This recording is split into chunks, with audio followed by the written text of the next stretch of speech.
Especially sir నాకు అంత పరిచయం లేదు, మరి ఐ డోంట్ నో. బట్ ఈ ఈవెంట్కి గెస్ట్గా వచ్చిన చీఫ్ గెస్ట్గా వచ్చిన సార్ నమస్కారాలండి. మనకి ఈవెంట్ స్వతంత్రం వచ్చింది August 15th, 1947 అయినా సరే, బట్ ఇండియాకి ఫుల్ అండ్ ఇండిపెండెన్స్ రాలేదు మనకి. We are still under the ruling of the British government.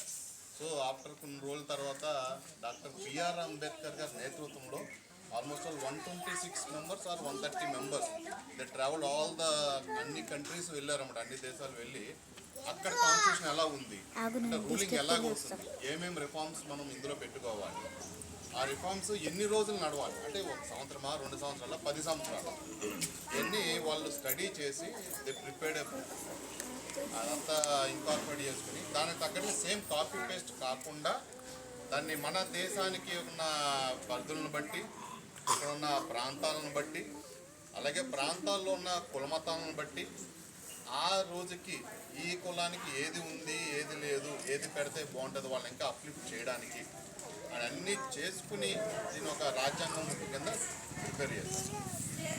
ఈ బుక్లో ఏంటంటే మనకు కావాలంటే ప్రతిదీ రిఫార్మ్ చేసుకోవచ్చు. మళ్ళీ ఒక లా పెట్టారు, ఇది ఒక 5 సంవత్సరాలకు 10 సంవత్సరాల టైం ఫ్రేమ్ ఉంటుంది.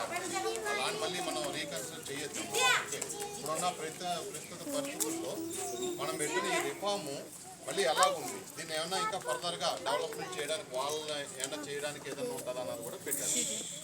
సో దాని గురించి మనం 1950 ఐ థింక్ ఆ రోజుల్లో ఈ రిపబ్లిక్ డే కాన్స్టిట్యూషన్ రాజ్యాంగబద్ధంగా మనకి బుక్ అనేది రిటర్న్ అయింది. So we are celebrating republic day దానికోసం especially. And the next generation, మా జనరేషన్ కానీ ద నెక్స్ట్ జెన్ జెడ్ అంటున్నారు వెళ్ళి.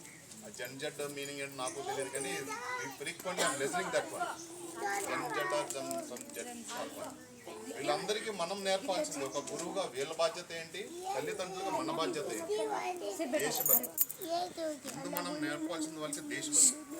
దేశం మీద అపారమైన ప్రేమ ఉండాలి, బాధ్యత ఉండాలి, సామాజిక బాధ్యత ఉండాలి. ప్రతి బిడ్డని కూడా డిసిప్లైన్డ్గా పెంచాలి. ఈరోజు పరిస్థితులు చూస్తున్నాం మేము కూడా. ఇంట్లో ఉన్నప్పుడు మన బిడ్డ మన దగ్గర ఎలా ఉంటున్నాడు, సమాజంలో ఎలా ఉంటున్నాడు బయటికి. ఇది చాలా ముఖ్యమైనది. ప్రతి పిల్లోడు కానీ ప్రతి బిడ్డ కానీ పాడవడానికి మెయిన్ రీజన్ ఇదే.